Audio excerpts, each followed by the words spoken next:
The Town looked to get back to winning ways on Tuesday night when Oxford United are the visitors to Kenilworth Road for what is now suddenly a really, really important game of football. To preview it alongside me, I've got the Lutonian journalist James Cunliffe. Jimbo, let's just hope it's better than Friday night. Anything could be better than Saturday night, surely. Let's hope so. We'll preview the game right after this intro. For me, it's the people and the spirit of the people as well. I love this town. I love this town. I love this town. You know what I love about this town is actually you. Everyone in it has got this massive soul. We're Luton people, and that's what we care about.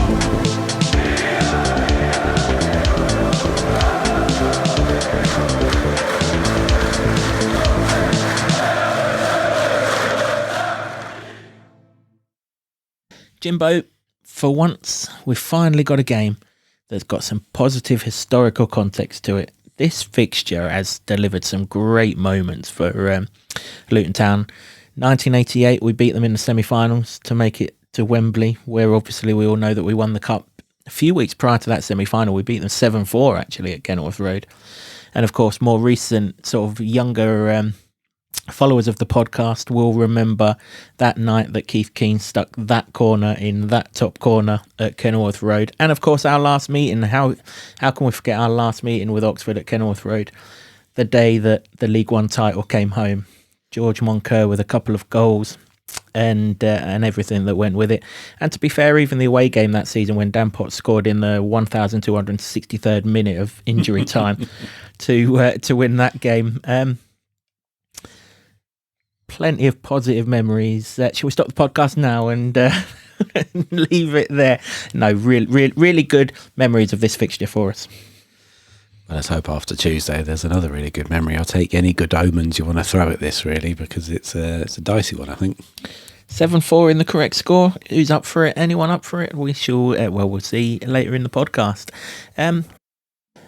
We'll start with the visitors. We're not going to concentrate too much on them because there's an awful lot of Luton stuff to cover ahead of this game. But won the League One playoff final last season, so they deserve good credit for that. We know how hard, from experience, we know how hard it is to win playoffs.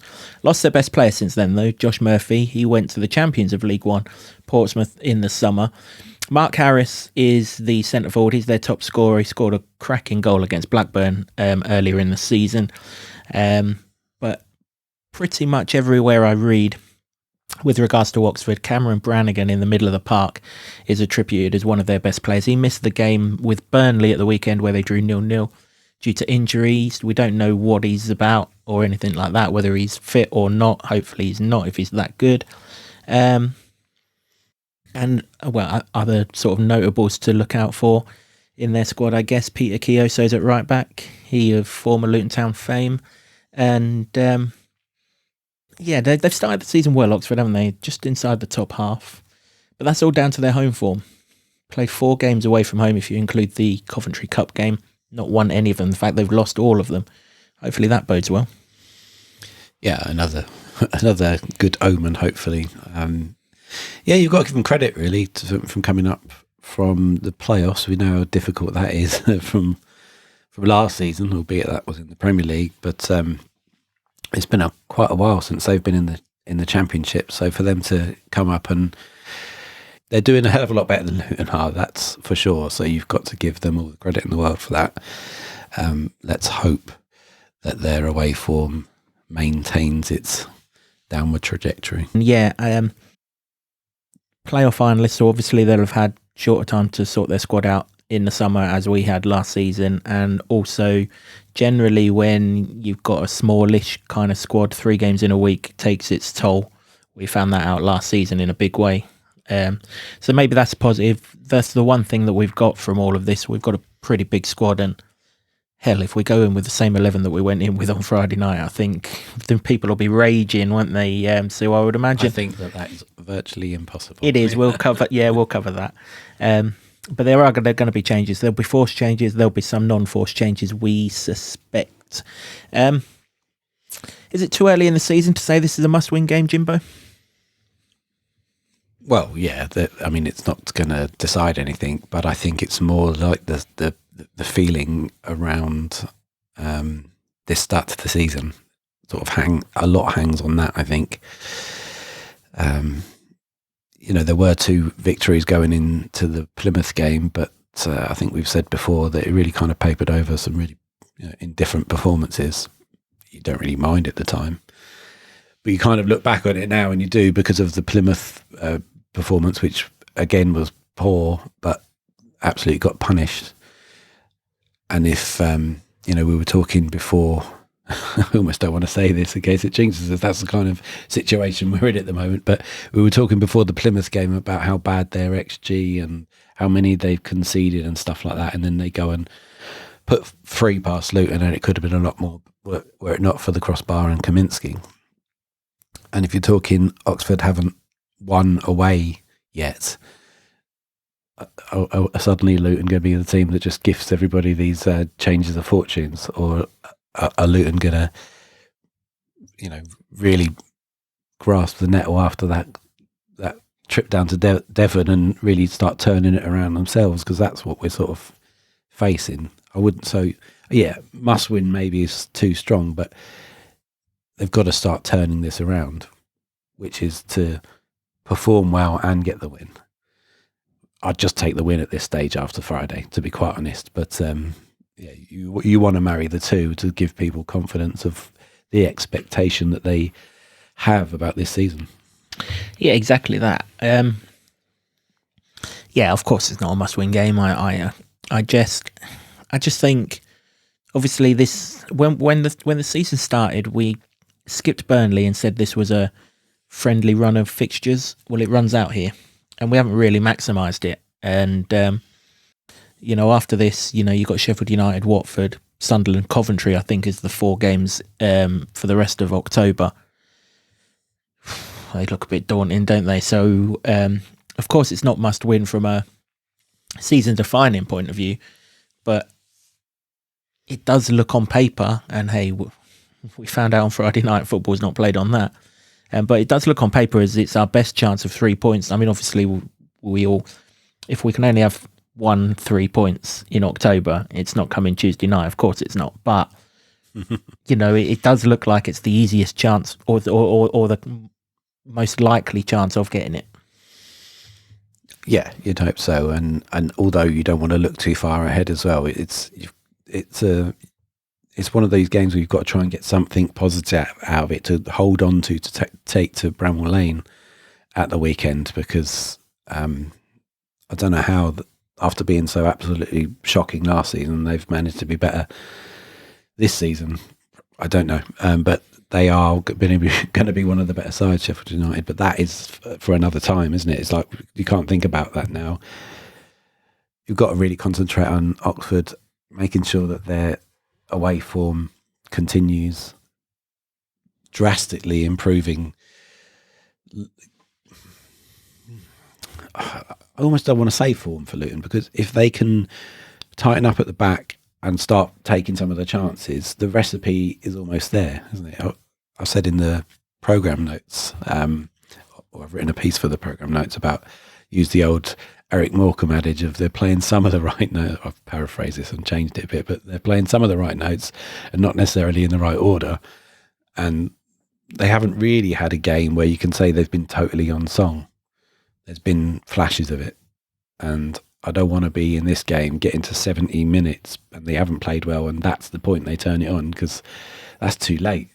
I'd rather they went hell for leather the first 60 minutes and then started withdrawing people and tried to hold on to it, if you like. But I think everybody knows now, or maybe you pointed out in the last podcast, that's probably not going to happen, because he's quite content to live this ideal of, if you score 3, we'll score 4. But I think that's got to change.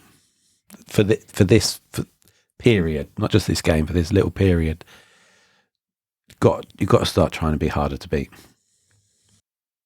Yeah, I don't see it, but yeah, we do. I suppose you're harder to beat. Like you say, if you get the first goal and go and get the second goal and, make yourself harder to beat that way, there's an awful lot on social media, isn't there, about Nathan Jones, blah, blah, blah, blah, blah, blah. Still, listen. He was not going to take us to the Premier League. That's why he fucked off twice. He was not going to take us to the Premier League. But the one thing, and he's currently looking down in the dumps, having lost to, let me check my notes, Stevenage at the weekend.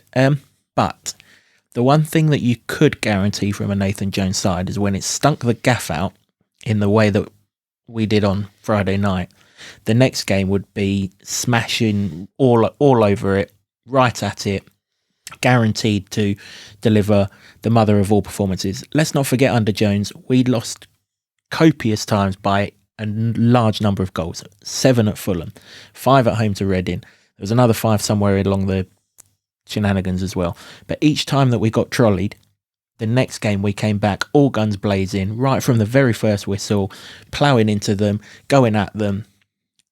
I get the impression we won't do that on Tuesday, because it's not what Rob wants. He wants control. He wants composure. He wants comfortable. He doesn't want chaos and everything else. So, but we need that kind of chaos, because we need something to turn what is going to be a muted atmosphere into a positive one, rather than the potentially toxic one that if they go 1-0 up in this game, it's not going to be nice. Unfortunately, I don't want it to be that way. I really hope it's not going to be that way, but I've sat in enough Luton ends to know how it works. If they score the first goal, and if it's an early goal in particular, it has the potential to turn nasty. yeah, and that's what you've got to try and avoid. So,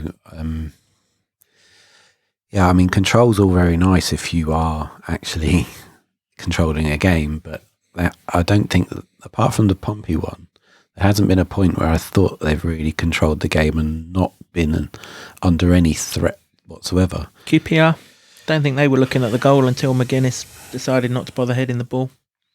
Don't get me wrong, it wasn't siege to the Alamo sort of thing, but at no stage were QPR, at any stage of that night, going to score a goal, which is basically what he's looking at, isn't he?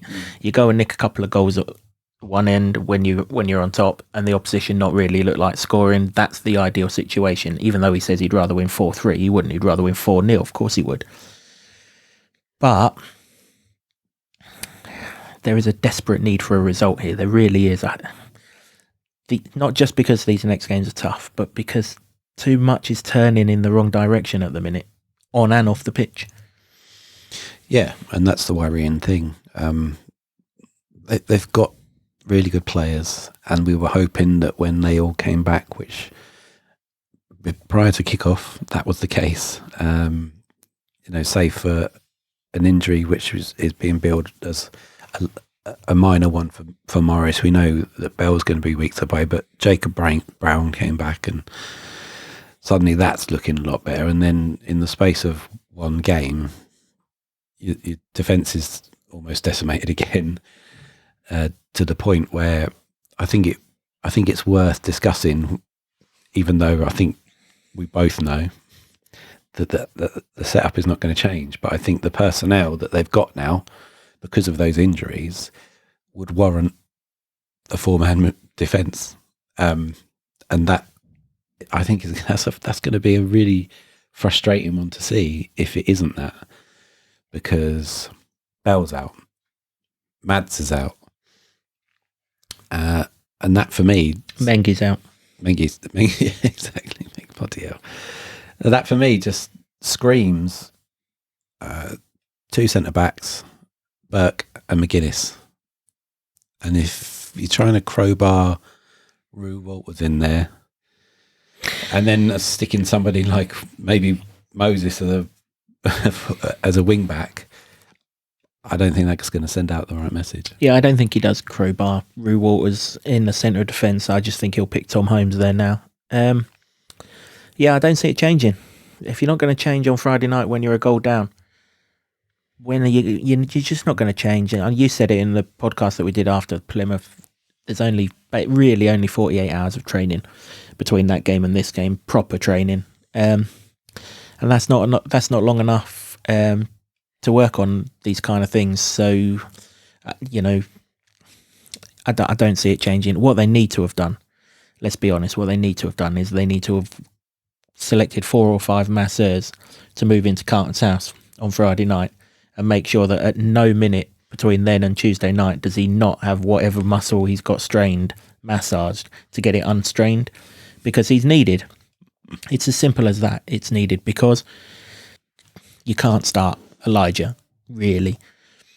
And if you do, and he scores, you know, my hat will be taken off to him, because that will be a real human effort.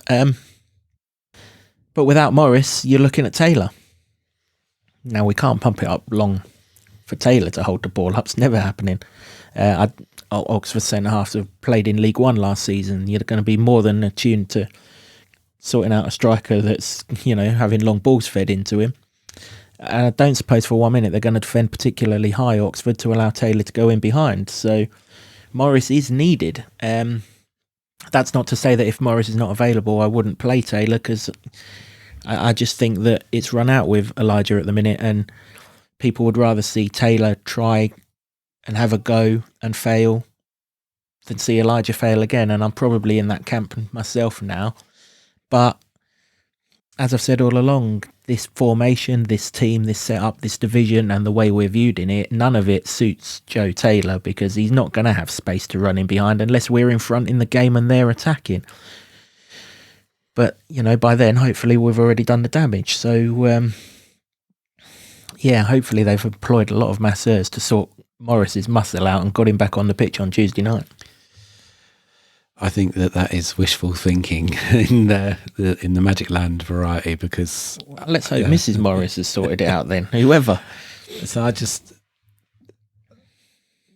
how many times have you had an injury you just said it's minor and you'll be back? I think I agree that you might be out of this discussion for the Sheffield United game, whether he'll be back. But the noises coming out of Friday was that probably Oxford would be too soon.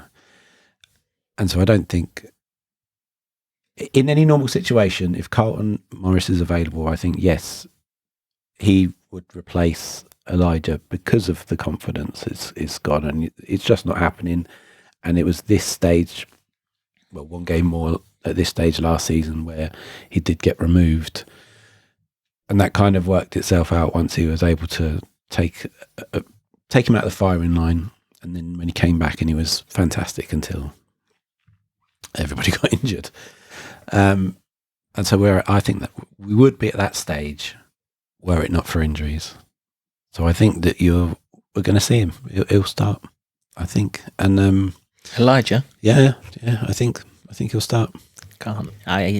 But what's the alternative? Look, Carlton Morris is not going to play. He's going to be injured. I'm almost certain of it. In that case, then, if we're not going to Joe Taylor, the alternative, you just got to say to Jacob Brown, look, mate, I know you're only just back, but needs must. And if it means you can't play Saturday at Sheffield United, then, well, shit happens. Hopefully we've got Morris back by Saturday. But right here in the here and now, at least Brown's got the physicality to put himself about, hold it up, press the opposition, do the bits that Elijah's in the team to do, and he can finish as well. I'm not saying that Taylor can't finish, but I just can't see how we can put Elijah out to pasture again, because all of the build-up play is good. The amount of chances we're getting to him, he's getting a wealth of chances. He's getting a feast of chances. And eventually those players are going to start losing their own confidence, because their own good work is going unrewarded. And it's nobody's fault. It's just where we're at. And as I say, if we start with Elijah and he misses a great chance, the crowd are going to come down on him, and it's going to go tenfold again.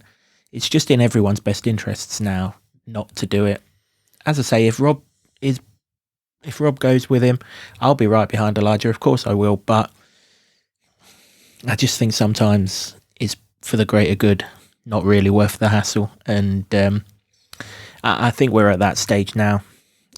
Obviously, it's a non-event if Morris is fit, because he'd have gone in on Friday, I think. And also, if Morris is fit and he can only give us 50, 55, 60 minutes, well, let's get them and then worry about the other half an hour. Do you know what I mean? It's like we're in that situation now where ball has to go in the back of the net, and Elijah's had an awful lot of chances to do it, and he's not even hitting the target now. That's the thing. We're not even threatening to score now. So one of the jobs that he's got, and he's given himself selection headaches, presumably because he wants to make big decisions. Well, this is a big decision that has to be made now, I think.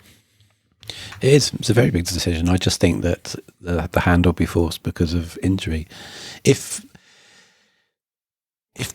he's done a bit of some mind games there to say that Morris won't be available on Friday, he said this, then or he said he thought it might be too soon. So he's non-committal either way. But if he said that and then Morris is back, yes, straight in. If Morris is injured and not in the squad, I think the option perhaps to go with there would be Brown. He can do that. It won't stop the people, clamouring for Joe Taylor to come on, but you have to think that Rob Edwards signed Jacob Brown to play in the Premier League, and he was playing in the Premier League, and he was playing very, very well until he got his injury. And so he'll trust him more than a player that, yes, has scored goals, but has done it in the lower leagues. That just seems the sensible way that it would go. So, yeah, I mean, if Jacob Brown and Joe Taylor have the same fitness levels, Jacob Brown's ahead of Joe Taylor in the pecking order. That's just how it is. He's played his whole recent career in the Championship and the Premier League, and Taylor's got, 120 minutes of football in the Championship, maybe a bit more because he played that whole City game, didn't he? 200 minutes of Championship football. That's just how it is. Brown is more accustomed to the Championship than Joe Taylor, and if he can do 90 minutes or if he can do 70 minutes or whatever he can do, I think that has to be the option. I just can't see a situation where it's fair on anyone to play Elijah in this game. It's not fair on Elijah. It's not fair on his teammates. It's not fair on the people that are paying to watch. And really, it's not fair on Rob himself, because he's coaching this team to do good things, and they're doing good things until it comes to the point where they've got to put the ball in the back of the net. I'm only talking in attacking sense there. We've covered the defensive stuff in the last podcast. So it's not fair on anyone now, in much the same way as I said in the last podcast, it wasn't fair on anyone when Sluga kept on staying in the side to make mistake after mistake after mistake. He didn't do it on purpose, but it's not changing, and we're getting further away from that situation where it looks like he's going to score, and we have to score. I mean, yeah, that's what it comes down to, isn't it? And we can't keep saying the chances are there and not taking them. That's a sort of, 4 or 5 game problem, 5th game problem, isn't it? Not an 8th game problem. And the precedent was there last season. The difference, I suppose, is that Elijah was not having a great time and he missed that absolute sitter against Spurs, whereas he's missing more. Yeah, he's missed 4 sitters, hasn't he? In Plymouth, he missed a hell of a lot more. They weren't on the line open goal ones, but they're ones that he should have at least hit the target with, and he didn't with any of them. So, I think you're right. As I said in the previous one, I don't want to suggest that he comes out for any malicious reasons. It's just for the good of everyone. It's just not working at the moment, and it's happened before, and so it can change. So that's not writing Elijah off or anything. But at the moment, when you need something to change, that seems a sensible one. Yeah, I'm not saying that I wouldn't play Elijah on Tuesday. I just wouldn't start him. Would I have any problems with Elijah coming off the bench for 20 minutes and giving it everything and causing havoc? He did that in that Burnley home game, didn't he? And ended up scoring, and that's what got him on the roll. We're in that situation now. We really are. Let's go through the rest of the team and how we see it, because people have asked us to do the team rather than just be vague. Kaminsky's going to be in goal. I think we can be pretty secure of that. Are we doing here what we think Rob will do, or what we would like to? Yeah, no, what we think Rob will do, because I wouldn't even encounter 5 defenders if we're doing what I would want to do, but this is what we think Rob will do with the options that he's got available to him. So Doughty's going to be left wing back. McGuinness and Burke are going to be centre backs. There needs to be a third centre back. Who do you think he'll go with? I think he'll go with Tom Holmes myself. No, I think he'll crowbar Walters in there. It's happened before. It happened on Friday, didn't it? So he didn't have Holmes on Friday, did he? So that was he didn't. But I think because initially he put Mads there, didn't he? So he only crowbarred Walters in as a second option in there. I think across the back he goes Doughty, Holmes, McGuinness, McGuinness, Burke. And I don't think he goes Waters, but we'll come on to that in a minute. I think but if we're talking in the Brown over Taylor situation, who's higher up in the pecking order, I think he still goes Waters over Holmes, even though that would make more sense. I think I just think that would be the option, and I don't think it's the one I would choose. But if we're going for what I think he'll do, I think that's what will happen, and I think that is not the right thing to do, because I think it will unbalance an already Bambi-like defence. Yeah, I mean, we both think the right thing to do is play a back four, but spoiler alert, not happening. I think we both then got the same right wing back in Victor Moses. Victor Moses has to start. He was the only one bright spot of that game, in a clinical sense. That goal was pure Premier League quality in his finishing. Clinical sense, but he has to start confidence sense. This team has got no confidence in it at all. Jordan Clark, actually, we didn't really say this in the Plymouth preview podcast. Credit to the boy for coming out and fronting up after that game, because he'll know that was the mother of all shockers from him. He don't need me to tell him it. He's as honest as the day is long, Jordan Clark. It would have been, and I know he was captain for the night, but it would have been so easy for him to say to, whoever's asked him to go and do the club channel interview, can you get someone else to do it? Can you get Victor to do it after his first goal or something like that? But no, he didn't. He had the balls to front up, and you've got to respect that. As bad as he was on the night, you've got to respect that. But one of the things he did say in that interview is this is a team that's got no confidence. Now, you've got Victor Moses, who is exuding confidence. You have to put a confident player into a team that's got no confidence. That's why I'm advocating no Elijah, because we have got players who might have a bit more confidence who can play in that position. You have to get a confident team on the pitch. If you don't get a confident team on the pitch, as soon as something goes wrong, we go down, we go under. We've seen it for the last 9 months. That's the only way we can turn this around. Forget ability levels now. Get confidence as your number one sort of facet into that side. Victor Moses has got it. And the only place I can see him playing in this formation that Rob plays is right wing back. That's the other debate, isn't it? I don't want to see him at right wing back. No, I want to see him wide on the right. I want to see a right back, i.e. Rue Waters behind him, and Victor Moses in front, in much the same way. Which would be solved if we went for a back four. Absolutely. People are going to get so bored of hearing me talk about a back four. I've been doing it since the end of the Premier League season, but we now know it's not going to happen. So Victor Moses, is, if he plays, and I think we both think he will do now, he's going to start at right wing back. For me, that means Rue Waters doesn't play at all. For James, it means he plays left centre half. Two central midfielders. If Marvellous Nakamba does not start this game, there could be a full-scale riot. And, he has to start. He just has to start. If Clark plays, he can't possibly play defensive midfield. He has no physicality about him. His touch at the minute is not really secure. Marvellous Nakamba has to play there. The question then for me is whether it's Krause alongside him or whether it's Liam Walsh alongside him. I'm prepared to give Krause another go, to be fair. No one's shone themselves in glory from the start on Friday night, so I don't think he should be dropped off of that evidence. It's just whether he could do 2 90 minutes in, what would it be, 4 days? Yeah, for me it has to be Nakamba and Krause. Nakamba provides the protection. Maybe that gives Krause a bit more impetus to go forward. He looks like, I know he's wearing the number 8, but he looks like an 8, doesn't he? I know when he got signed, they said he could do the Nakamba stuff and play higher up. But for me, he's a box-to-box 8, I think. And that's what I'd like to see him doing. Let's get the players that have that quality or that know how to be doing what they want to be doing, albeit we just said that Victor Moses will play right back. Unless Nakamba has picked up something, then he has to play. And he has to start. And if he can't finish the game, fair enough. Get Liam Walsh on afterwards. No slight on Liam Walsh. I think he probably would benefit from playing higher up the pitch as well.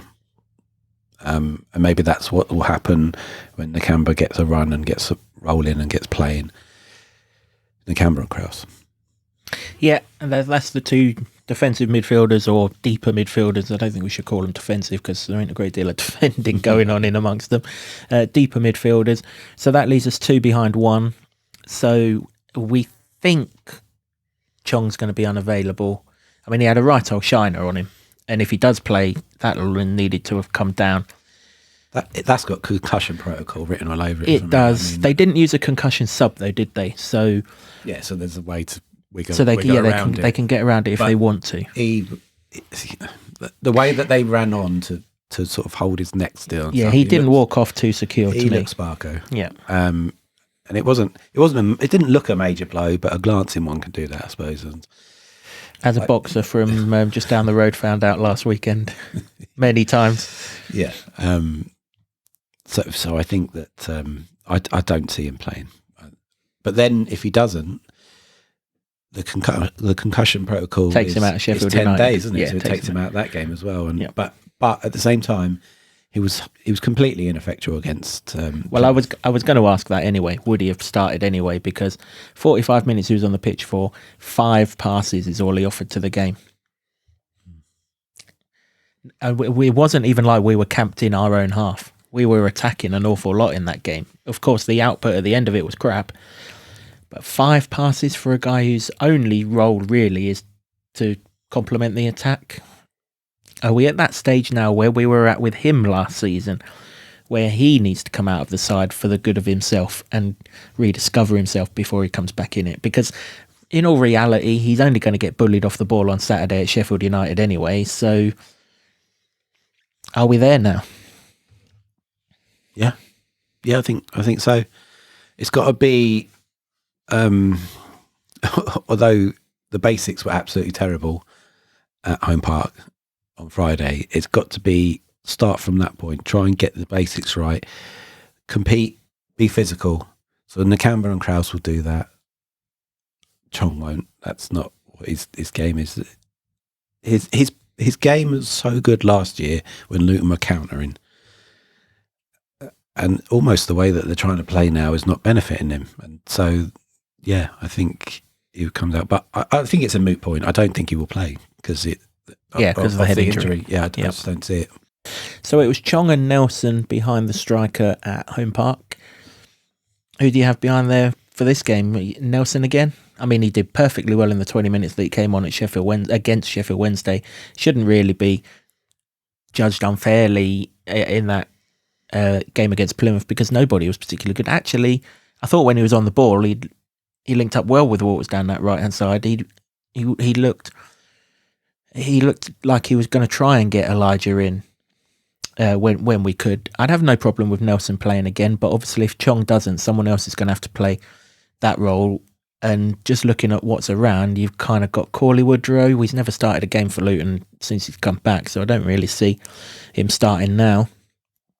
So you probably, as much as I don't think he needs to stay in the side necessarily, I think you've got to look at Jordan Clark there, haven't you? And just hope that the magnitude and the outcome of that second goal on Friday night gives him a bit of a kick up the arse to do better. Well, just don't play Clark where he was played in that game. It's just that's not his game. There's too much of this idea that he can play everywhere because he has played everywhere. I think his best role, he used to be a winger. That was his forte until he came to Luton and Nathan Jones decided he was going to be a central midfielder. And we said at the time that that was a good shout for him. For me, if he's going to play there, he's got to be focused on the attacking. He's got to be, like he did against Portsmouth. He picked some wonderful passes when he had that ability just to drop into the spaces that Portsmouth were leaving, 30, 40 metres away from their goal, and he dropped into them and he played it really well. That's where he's going to play. Don't put him as a defensive man because it hasn't happened. It's not going to happen. That's not what he's going to play. But I think he will play. he seems to be one of the senior members if he's getting the armband. Well, if Morris isn't fit, he's going to be captain, isn't he? There is no other captaincy material on the pitch, really, unless you give it to Reece Burke, but he's been here long enough and hasn't had the captaincy yet, so they obviously don't see him as captaincy material. McGuinness has only been here 5 minutes, they're not going to give it to him. Don't think Marv is really someone that they look at in a leadership role, is it, in terms of his approach. Obviously, he's a leader with his football does the talking sort of thing. So if there is no Morris, Clark will probably play by virtue of the fact that there's no one else to captain the side. Yeah, I think so. And that's a big call, isn't it? Because he was not good at Plymouth. And a load of them weren't good. But in crucial tackles, yeah, he was getting ran through. His touch and his passing hasn't been right since that Portsmouth game. He was ineffective in the areas where you don't want him to be. So if you put him in one of the attacking spots, hopefully we get a lot more output out of him. And then Brown up front. Yeah, then it would make sense to put Jacob Brown up there.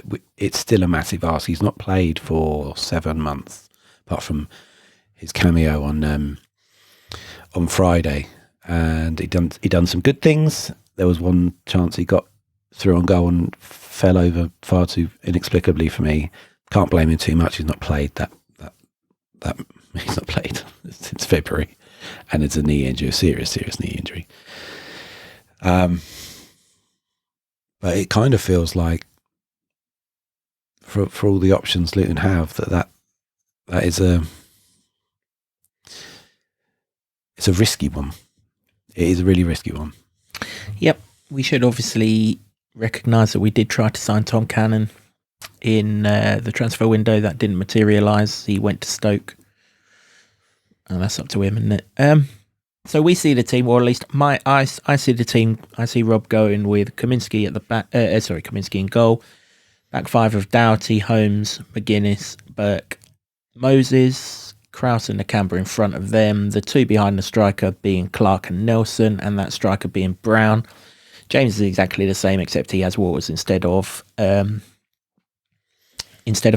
So, and I need to point out, this is what we're predicting Rob will do, not what we want to do. Yeah, totally different scenario. Absolutely, and we'll never. It would just be fantasy land if it shouldn't be, because I think that's a sensible way what we're advocating, but it doesn't seem like that's going to be apparent. Yeah, no. The crazy thing is,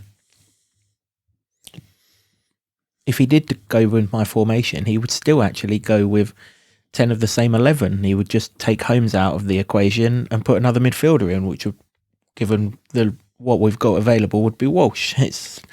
That's all it would be. You would still have, you'd have Walters at right back, you'd have Moses in front of him. But I mean, listen, like you said, it's null and void. There's no point in going down there. Let us know if you disagree with our team selections. Don't forget, it's what we think Rob will do, not what we would do. We would both play a back four. And take the benefits that. But put what you would rather do on there. We don't. If you agree with us, fine. But it'd be interesting to hear what other people want to see happen. Absolutely, yep. And again, we're working on the equation that Mengi, Mads, Chong, and Morris are not available in this game. Of course, if Morris is available, he's straight in and solves an awful lot of problems. Not least the goal scoring one, having got a couple of goals. Normally, we would look at how we hurt this Oxford side.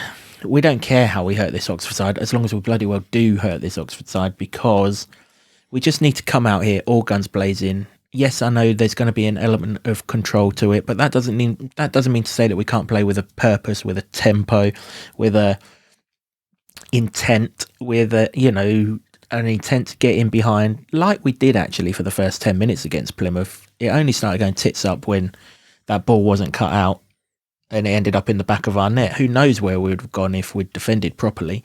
So let's defend with some aggression, which we showed none of on Friday and haven't really shown any aggression all season. I can't think of someone, sometimes there's a tackle that you thunder into and get the crowd going. Apart from that Chong one that he was given foul against Sheffield Wednesday, I can't really think of us thundering into a tackle that...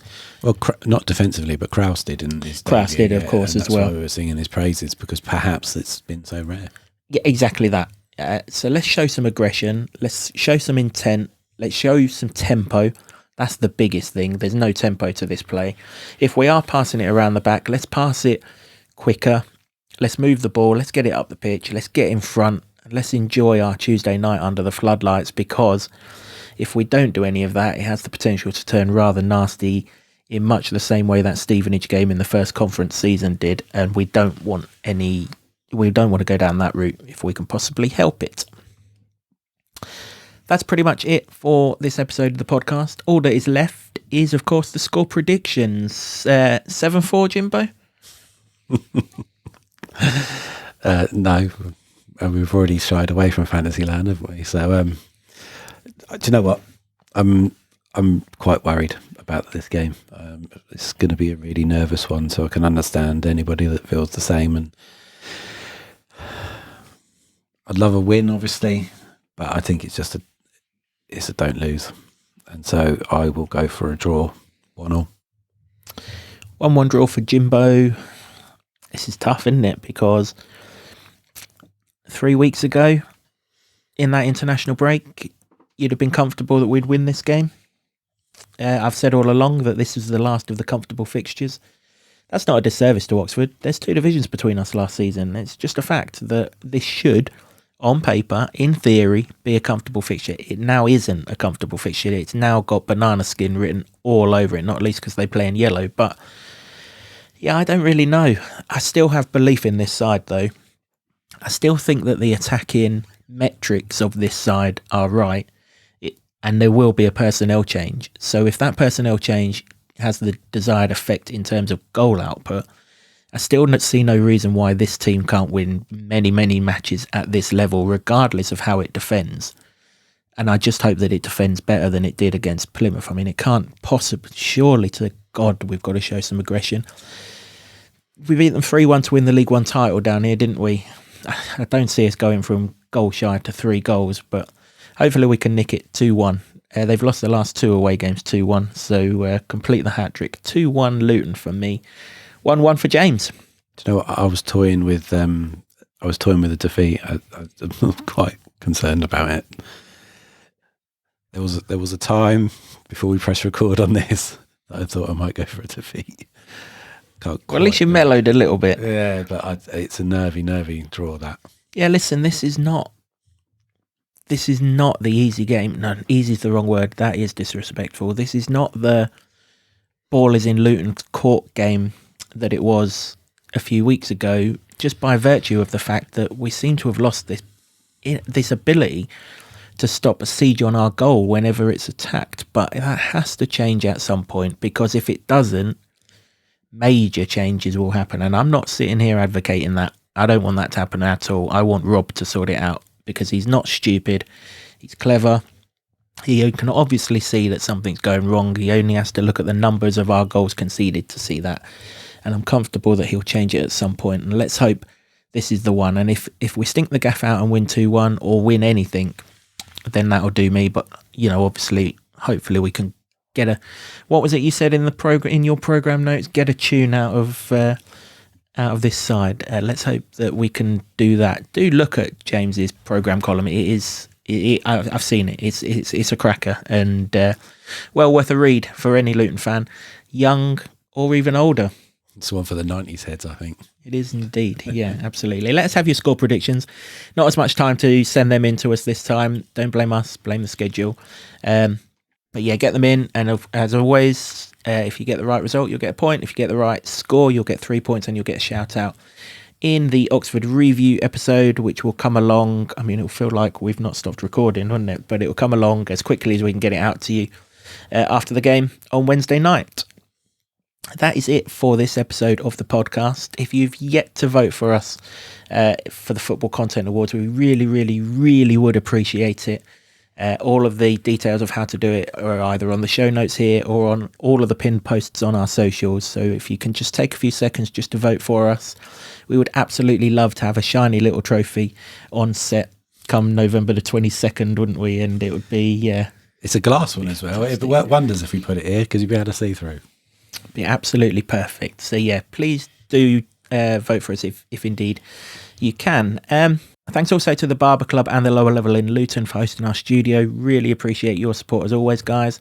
To Sean Grant and the Wolfgang for our intro music, and to Ed Smith Creative for all the designs that you see on set. Until next time, which will hopefully be a review of a positive night of football at Kenilworth Road.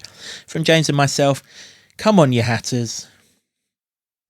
For me, it's the people and the spirit of the people as well. I love this town. I love this town. I love this town. You know what I love about this town is actually you. Everyone in it has got this massive soul.